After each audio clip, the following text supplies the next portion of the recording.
Real English Lounge. The art of everyday English.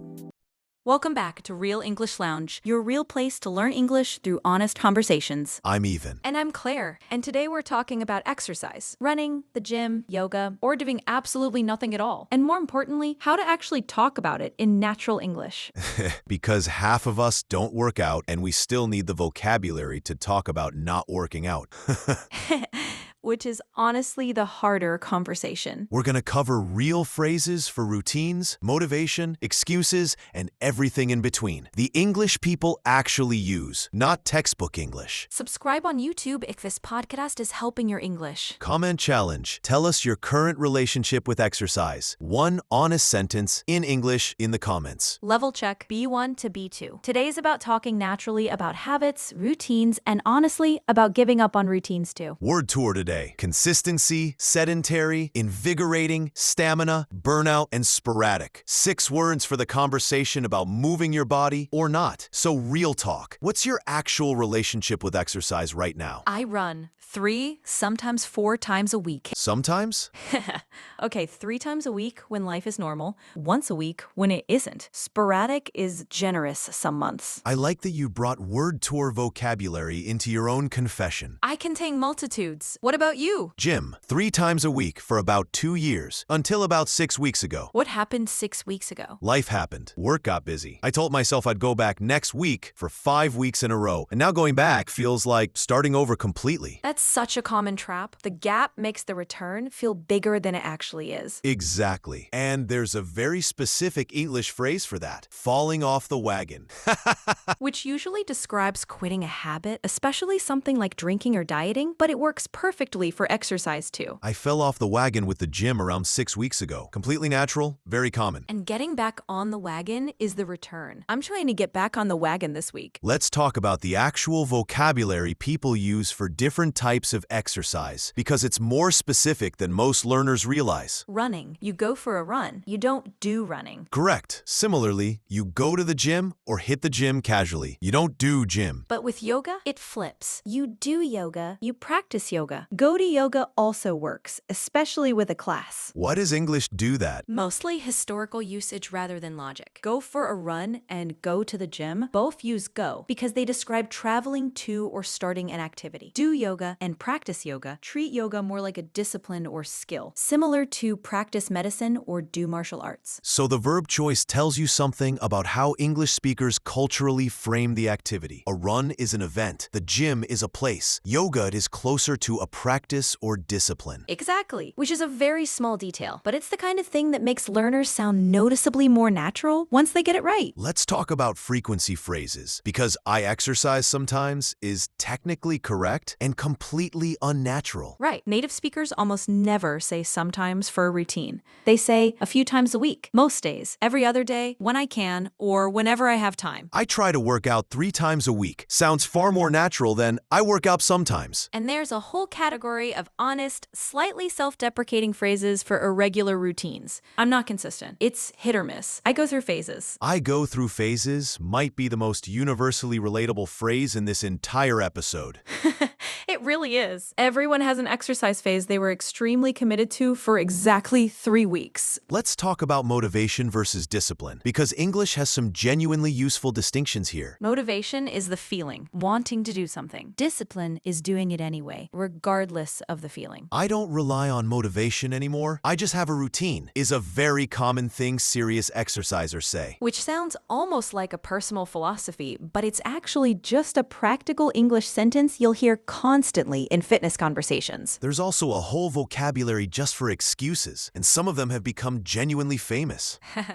I'll start Monday might be the most repeated sentence in fitness history. Right up there with I don't have time, even when the real issue is usually energy, not time. There's a useful distinction between an excuse and a legitimate reason, and English speakers are pretty blunt about calling out the difference. That's an excuse is a fairly direct thing to say to a friend, but it's common, especially in in a joking tone. Versus that's fair or that's a real reason when something like an injury or a genuinely packed schedule is involved. Let's talk about rest days too, because that's a phrase that trips up a lot of learners. A rest day is a planned day off from exercise, built into a routine on purpose. It's not the same as skipping out of laziness. I'm taking a rest day sounds intentional and healthy. I skipped again sounds like something slipped. Exactly. Same action, completely different framing, depending on whether it was planned or not. And there's a popular piece of advice that shows up constantly in fitness conversations. Listen to your body. Which basically means paying attention to how you actually feel, rather than blindly following a plan no matter what. I was supposed to run today, but my body needed rest, so I listened to it. Is a very natural way to justify skipping without sounding lazy. It's honestly one of the most useful phrases in this whole topic because it gives you permission and vocabulary at the same time. What about people who genuinely don't exercise at all? Because that conversation needs its own vocabulary too. Absolutely, and it shouldn't sound apologetic by default. I'm just not a gym person is a completely normal, neutral thing to say. Or exercise isn't really my thing. Neutral, not defensive. Compare that to something more descriptive. I live a pretty sedentary lifestyle, meaning you sit a lot and don't move much during the day. Sedentary is a great word here. It's neutral and factual, not judgmental. You can describe a job as sedentary, a lifestyle as sedentary, without it sounding like an insult. Right, and that's actually one of our word tour words today. Let's talk about what actually gets people moving again, because that's a real conversation people have constantly. For me, it's genuinely just having a running partner. Accountability works better than motivation ever did. For me, it's usually a very specific trigger. Clothes not fitting the way I want, or just feeling physically sluggish for too many weeks in a row. Sluggish is such a good, very visual word for that feeling. Heavy, slow, low energy. Exactly. And on the opposite end, there's invigorating. That specific feeling after a workout where you feel more awake, not less. Which is genuinely surprising to a lot of people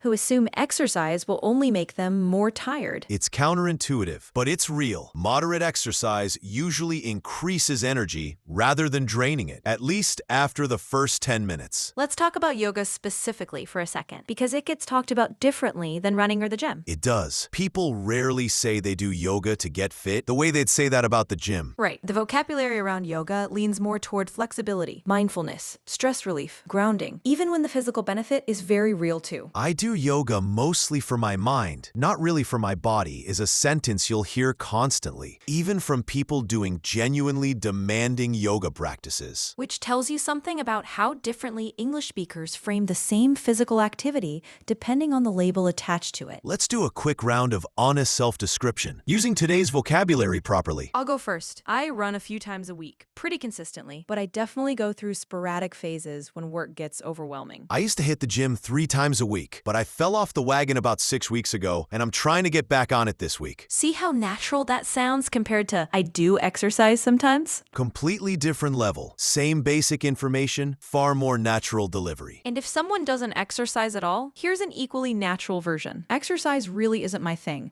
I'd say my lifestyle is pretty sedentary, and I'm okay with that for now. Notice, no apology, no drama, just a clear, honest, neutral sentence. That's genuinely the whole goal of this episode, giving you real natural English for whatever your actual relationship with exercise is, without pretending everyone's a runner. Time for the word tour. 6 words from today's conversation. Let's start with a word for doing something the same way again and again over time. Consistency. Consistency means doing something regularly and reliably, rather than in bursts. In fitness, consistency usually beats intensity. Showing up regularly matters more than occasional huge effort. You can say her results came from consistency, not from any single extreme workout. Or I'd rather run slowly 3 times a week with consistency than sprint once and quit. Consistency is like watering a plant a little bit every day. Small, steady effort that adds up far more than one big flood of water. Let's repeat it. Consistency. Consistency. Our next word describes a lifestyle with very little movement. environment. Sedentary. Sedentary means involving a lot of sitting with little physical activity, often used to describe jobs or lifestyles. A sedentary lifestyle isn't automatically unhealthy, but it usually needs some deliberate movement added back in. You can say most office jobs are pretty sedentary by default. Or, after months of a sedentary routine, even short walks start to feel noticeably harder. Sedentary is like a river that's stopped flowing. Nothing dramatic happens immediately, but stillness slowly changes everything underneath. Let's repeat it. Sedentary. Sedentary. This next word describes a very specific feeling. Energized, awake, alive. Invigorating. Invigorating means making you feel more energetic and alive, often physically. A cold shower, a brisk walk, or a good workout can all feel invigorating. You can say the run felt exhausting for the first 10 minutes, then surprisingly invigorating for the rest. Or there's something invigorating about morning exercise specifically, before the day gets noisy. Invigorating is like opening a window in a stuffy room. The same space, but suddenly the air actually moves. Let's repeat it. Invigorating. Invigorating. Our next word is about physical endurance, the ability to keep going. Stamina. Stamina means the physical or mental energy to sustain effort over a long period. Runners build stamina gradually. You don't get it in one workout, and you lose it faster than you'd like if you stop. You can say her stamina improved noticeably after just a few weeks of consistent running. Or yoga builds a different kind of stamina, more about holding and controlling than moving quickly. Stamina is like a phone battery that gets trained to last longer, not through one big charge, but through repeated, consistent use over time. Let's repeat it. Stamina. Stamina. This next word describes complete physical or mental exhaustion from overdoing something. Burnout. Burnout means a state of complete exhaustion, usually from doing too much for too long without enough recovery. Fitness burnout is real. Pushing too hard, too often, without rest, often backfires completely. You can say he trained so intensely for 3 months that he hit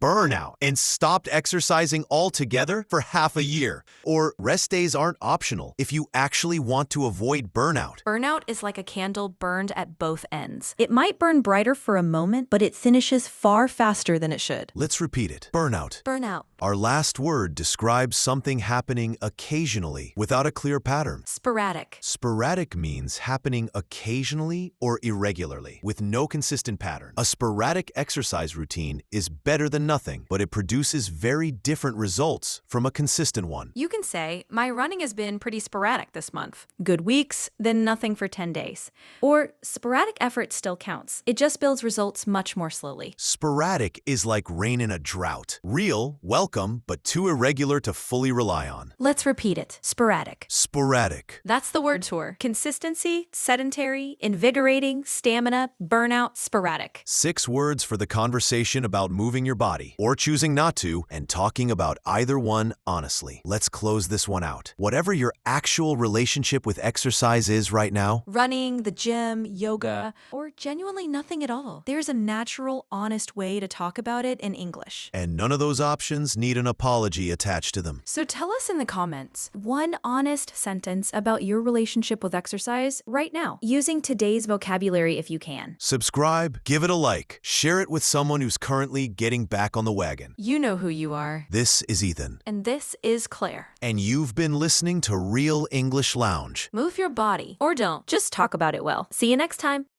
Your English journey doesn't end here. Keep listening, keep learning, and keep speaking. Choose your next conversation. We'll see you in the next episode of Real English Lounge.